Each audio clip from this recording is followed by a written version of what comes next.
안녕하세요. 오픈 포럼 진행을 맡게 된 홍유경입니다. 저는 이곳 NYU에서 Food Studies 음식학과에서 미국 음식 시스템 그리고 역사에 대해서 공부를 했었고요.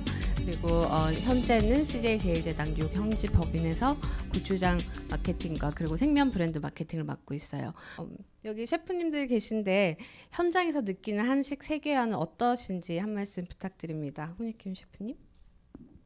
아직까지 그 비빔밥, 불고기, 코리안 바베큐 그런 요리들을 이제 외국 사람들이 많이 좋아하는데 그게 뭐 나쁘다는 것보다 저희 같은 식당에는 한잔이라는 식당에는 그 바베큐를 안 하고 뻔한 음식도 하지만은 그래도 메뉴판은 되게 좀 그 advanced Korean food 그 외국 사람들이 생각할 때는 명란젓 이 한국에서 직접 명란젓을 제가 만들어서 비행기 타고 보내거든요. 그래서 이 슈퍼에서 사는 명란젓보다는 훨씬 더 맛있어요. 그 거기에 또 참기름을 또 우리가 죽장이라는 곳에서 직접 짜가지고 그런 참기름을 쓰니까 그 외국 사람들이 전혀 안 먹을 요리 명란젓이랑 참기름이랑 밥을 같이 주면은 이제 많이 좋아하거든요. 근데 그럴수록 감자탕 뭐 우리가 좋아하는 음식들을 좋은 재료 써가지고 맛있게만 하면은 외국 사람들도 뭐든지 다 좋아할 거라고 저는 생각합니다. 네. 정재현 셰프님께서는 한식 메뉴 중에서 세계화에 적합한 음식이나 메뉴가 있다면 어떤 메뉴가 있을 거라고 정말 어려운 질문인데요. 평소에 저는 생각하셨던 제 생각에는 정말 김치가 너무 대단한 것 같아요. 근데 이제 김치가 단지 그 배추김치만 있는 게 아니라 파김치도 있고 갓김치도 있고 백김치도 있잖아요. 그리고 맛도 다 다르고 저는 약간 어떻게 생각을 하냐면 김치가 그냥 김치만 파는 게 아니라 김치를 팔 때 이거는 언제 만들어진 김치다. 예를 들면 작년 7월에 만든 김치입니다.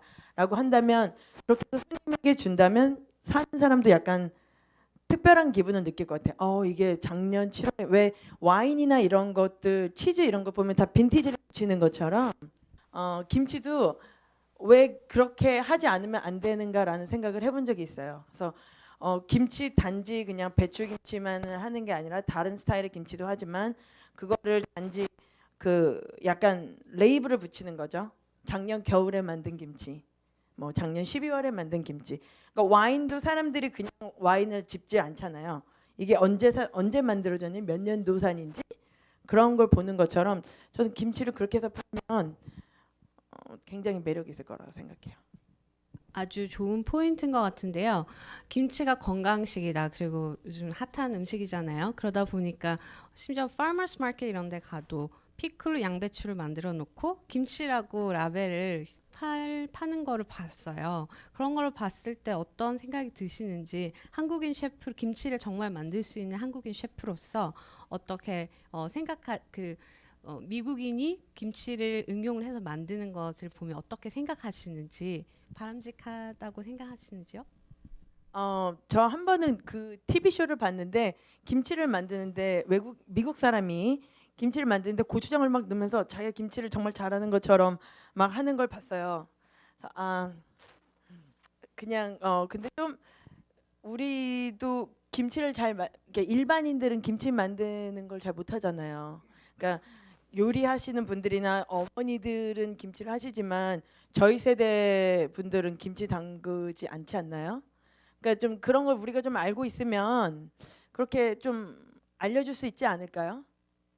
저는 그렇게 생각해요. 저는 그러니까 김치를 요리하기 시작하면서 만들었지만 정말 그러니까 먹으면 먹을수록 그리고 이제 어머니가 한국에서 어쩌다 한 번씩은 보내주시기도 하는데 이건 너무 대단한 것 같아요. 우리가 좀 자랑스럽게 생각하고 김치 만드는 법이라도 좀 알고 어머니가 하실 때 좀 도와드려서 조금이라도 이런 방법을 좀 알고 있으면 미국 사람들이 많이 물어보잖아요. 김치 어떻게 만드는 거냐. 뭐 레시피 좀 알려달라는 질문들을 아마 종종 받으실 거예요. 그럴 때 잘 알려주시면 되지 않을까요? 한식 세계화로 가는 여러 가지 방법이 있을 텐데 예를 들면 파인 다이닝으로 한식 옛날 궁중 음식으로 소개하는 방법이 있을 테고 혹은 32가 코리아타운에서 대중적인 그런 음식이 있을 테고 또 우리 분식 떡볶이라든지 이런 메뉴들이 요새 중국 친구들한테 굉장히 인기가 많더라고요. 이영선 셰프님께서 보실 때는 어떻게 가는 방법이 이상적이다 혹은 개인적으로 꿈꾸는 한식 세계화의 모습이 있으신지요? 그게 제가 볼 때는 한국에서부터 시작한 그 한국 세계화라고 시작했을 때부터 저는 항상 궁금했던 게 목표를 정하지 않고 정확한 방향이 없이 시작한 것 같아요. 그러니까 사업 자체를 그러기 때문에 소위 말하는 이제 한국 음식 같지 않은 한국 한식이 나오기 시작한 거고요. 근데 그게 어떻게 보면은 그 틀리지는 않은 거거든요. 왜냐면은 여기가 뉴욕이기 때문에 뉴욕에 맞는 한식으로 변화가 됐을 뿐이에요. 좋게 보면은. 근데 나쁘게 보면은 한식을 바꾼 거죠. 그러니까 대중성도 중요하고 파인 다이닝도 중요하고 고급도 중요하고 다 중요하지만 그 방향을 정확히 잡는 게 중요한 것 같아요. 그러니까 지금까지 그 메인스트림에 나와 있는 음식들을 보면은 프렌치나 이탈리안이나 자파니즈, 차이니즈, 타일랜드 음식까지 누군가가 방향을 정했어요. 언젠가 이제 중국 음식들은 와서 보니까 이것저것 다 해봤을 거 아니에요. 그러니까 이것도 안 되고 저것도 안 되니까 우리는 대중화를 하자. 그렇기 때문에 미국에서 어느 곳에 가든지 산골에 가든지 큰 도시, 작은 도시 가도 중국 식당은 꼭 있어요. 테이크아웃, 그렇죠? 꼭 있어요. 그리고 이탈리안 애들은 어떻게 했냐? 두 개를 택했어요. 대중화를 시키고 고급화를 시키자. 그래서 어느 도시를 가든지 피자리아 있고요. 그리고 고급 이태리 식당 있고요. 그렇죠? 근데 프렌치 애들은 틀리게 갔어요. 프렌치 애들은 우리는 대중화를 포기하자. 사람들이 우리 음식을 잘 이해 못한다. 우리는 고급화로 가자. 그래서 그쪽은 고급화를 따른 거예요. 일본은 어떻게 했냐? 일본은 이태리 애들을 따랐어요. 이태리 애들이 하는 걸 보고 똑같이 따라갔어요. 대중화와 고급화를 두 개를 선택한 거죠. 그렇기 때문에 수시집 아무 데나 있잖아요. 타일랜드는 좀 틀려요, 상황이. 타일랜드는 잘 하다가 타일랜드 정부에서 들어왔어요. 그래서 거기 이제 왕자가 들어와서 우리는 이렇게 방향을 할 겁니다라고 정해줬어요. 그러니까 누군가가. 근데 지금 한식은 제가 볼 때는 그런 게 없어요, 아직. 나는 이거 하고 너는 이거 하고 나는 이거 하고 너는 이거 하고 다 틀린 거 하고 그게 자기 한식 세계화예요, 지금. 그러니까 좀 그거를 제가 볼 때는 어느 한 방향으로 그 다 같이 방향을 틀어서 한 방향으로 나가는 게 좋지 않을까 생각합니다. 지금 현재 한식 세계화 추진의 위원회에서 중점적으로 활동하시는 부분이 어떤 부분이 있는지 간략하게 소개 부탁드립니다. 네, 저희는 2010년도 출범했고요. 지금 특히 2015년도부터 공립학교 급식 한식 홍보 프로그램 행사를 중점적으로 하고 있고요. 그래서 2017년도는 뉴저지 공립학교에 한식이 채택이 돼서 50여 학교에서 한식이 제공되고 있습니다. 네, 그리고 2018년도는 저희가 뉴욕 공립학교의 홍보를 이제 중점적으로 하고 있고요. 또 오늘같이 이렇게 대학교 카페테리아에서 음식을 드실 수 있게끔 홍보하는 게 저희 지금 협회의 목표입니다. 저는 개인적으로는 그 퓨전이 참 마음에 안 들어요. 왜냐하면 그거는 진짜 한국 음식 맛이 아니거든요. 저는 항상 주장하는 게 제 개인적으로는 퓨전은 한국 원래 고유의 맛을 안 다음에 그것을 창의를 가져서 새롭게 한번 좀 트라이 해보는 퓨전이지 그 베이직 그 근본 한국 음식의 맛을 모르고 퓨전만 아는 게 저는 참 항상 아쉽더라고요. 그래서 그런 점에 대해서 그 프로페셔널 셰프들의 의견이 어떠신지 좀 듣고 싶어요. 퓨전 요리의 큰 문제가 제일 큰 문제라고 제가 생각하는 거는 전통도 모르고 그 한식을 해석을 하는 친구들이 셰프님들이 되게 많아요. 아무리 요리사 잘하는 요리사라도 한국에 가서 한국에서 된장찌개 먹어보고 한국에서 한국 재료로 만든 영선 씨가 그 미국 콩으로 된장이 안 나오는 이유가 한국 콩이랑 미국 콩이랑 그냥 맛이 달라요.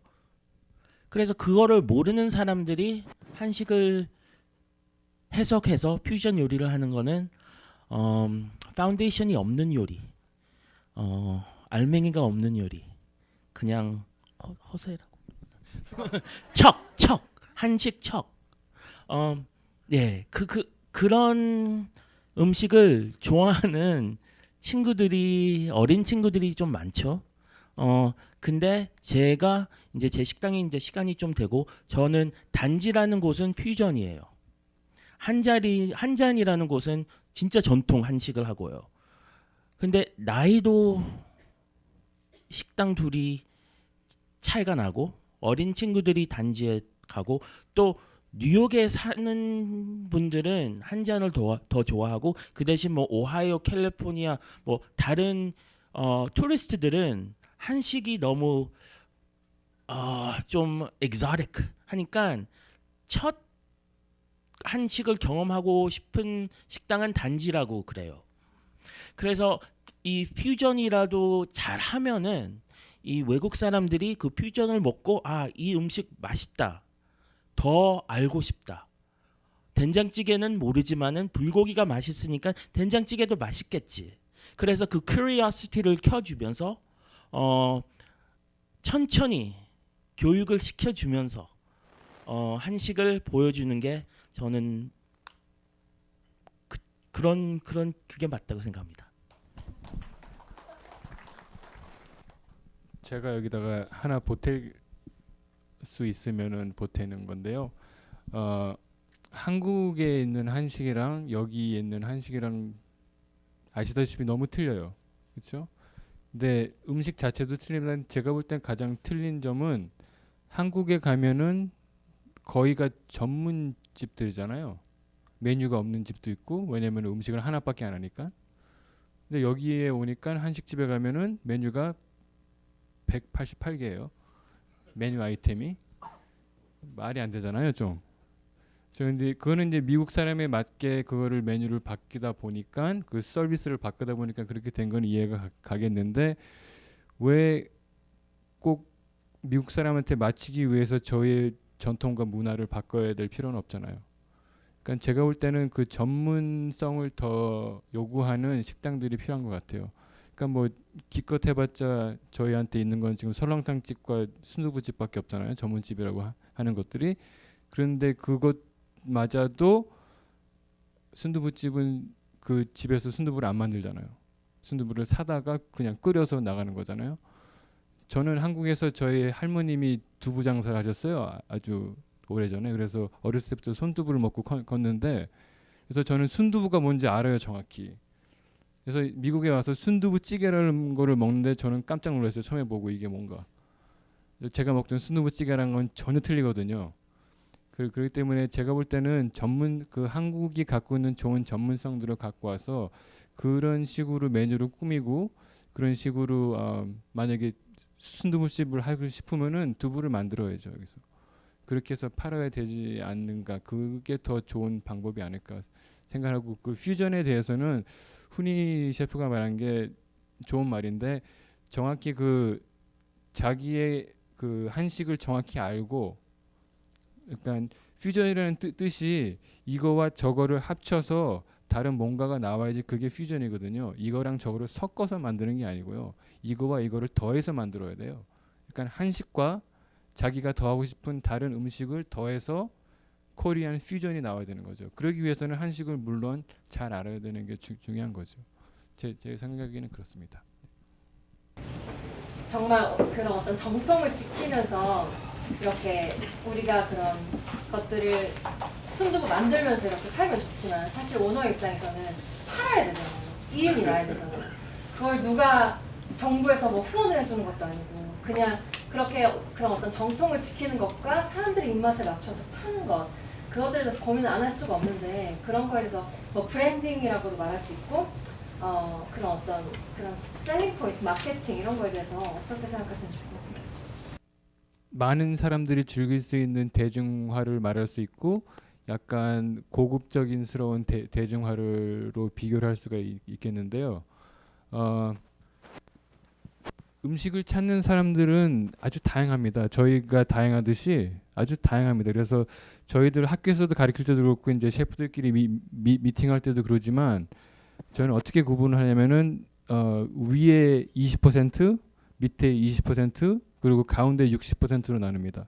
그래서 마케팅을 할 때 우리가 타겟을 정확히 어디다가 잡을지를 정하는 거죠. 그래서 이제 물론 파인다이닝을 하면은 탑 20만 케어를 하는 거예요. 그러니까 바름 80는 와도 되고 안 와도 돼요. 그러니까 우리는 탑 20는 이런 음식을 꼭 찾을 거라고 믿기 때문에 그 음식을 하는 거죠. 그러니까 예를 들면은 뭐 순두부 얘기가 나와서 그런데 만약에 순두부집을 차린다고 쳐요. 그러면 이제 우리는 좋은 콩을 갖다가 우리가 해서 순두부를 만들어서 팔 겁니다. 외국 사람들은 자기 음식이 만들어지는 걸 보는 걸 굉장히 좋아해요. 그래서 이제 계속 이제 오픈 키친도 늘어나고 그러는 이유가 그건데요. 근데 옛날 한국 제가 자랄 때만 해도 옛날에 뭐 분식집이니 한국에서 조금 했을 때 생각을 해보면은 내 떡볶이가 만들어지는 거 봤고 내 라면이 끓여지는 거 봤단 말이죠. 어렸을 때 다. 그러고 먹었는데 지금은 그런 게 없잖아요. 더. 그러니까 뭔가 보여주는 것도 중요하고 우리는 이런 음식을 보여주는 쇼맨 그 마인드도 중요한데 그러니까 꼭 이 음식을 우리가 모두한테 팔아야 된다고는 생각을 하면 안 되는 거죠. 그러니까 정해져 있어요. 이 음식을 먹을 사람들은. 그러니까 어떤 음식을 만드냐가 중요하지 누가 와서 먹느냐는 별로 중요하지 않다고 생각해요. 셰프 입장에서는. 근데 또 주인 입장에서는 물론 팔아야 되겠죠. 그래서 이제 제가 잔조지에서 일할 때 잔조지가 한 40몇 개의 식당을 갖고 있는데 제가 일했던 식당이 제일 처음으로 모든 메뉴 아이템을 올게닉으로 바꿨어요. 그래서 이제 셰프랑 이제 저 위에 있는 셰프랑 저랑 2년에 걸친 프로젝트였는데 거기서 제일 중요했던 게 뭐냐면은 전부 다 좋은 거를 갖고 오는 것도 중요하지만 푸드 코스트를 유지하는 거예요. 그래서 그 시작하기 전에 푸드 코스트가 23에서 26이었거든요, 저희가. 근데 올게닉을 다 바꾸고 유지했어요, 그거를. 그러니까 노력을 하면은 다 구할 수 있고 다 그게 이제는 올게닉을 원하는 사람들이 워낙 많기 때문에 좋은 동네 가면 올게닉이 더 싸요. 못 사는 동네 가면 올게닉이 더 비싸요. 왜냐면은 이제 사람들이 더 찾기 때문에. 그렇기 때문에 그 주인님들께서 잘 생각을 하셔서 좋은 음식보다는 바른 음식을 공급해야 된다는 마인드를 생각하시기 시작하면은 좋으실 것 같습니다. 지금 코리안 푸드 글로벌라이징 코리안 푸드라는 거에 대해서 간단하게 질문을 드리려고 했는데 이 코리안 푸드를 알리고자 하는 건지 아니면 코리안 푸드를 하는 비즈니스를 서포트하려고 하는 것인지 어떤 목적을 두고 있는지가 궁금합니다. 저희 협의체 같은 경우는 한식을 홍보하는 게 먼저고요. 그걸 통해서 젊은 분들이 친숙한 한식을 이제 접하고 다양한 민족들이 이제 나중에는 훈이 씨나 영선 씨가 하는 한식당에 와서 한식을 접하게 더 가깝게 만드는 게 저희 목표입니다. 한식 세계화 아까 말씀하신 것 중에 추가 하나 말씀드릴 게 있는데요. 그 한식은 우선 대중화가 먼저고요. 대중화를 통해서 이제 고급화 전략을 가는 게 저희 한식의 특성상 맞을 것 같습니다. 네. 네, 오늘 좋은 자리 만들어 주셔서 감사드리고요. 여기 나오신 셰프님들께 큰 박수 부탁드립니다.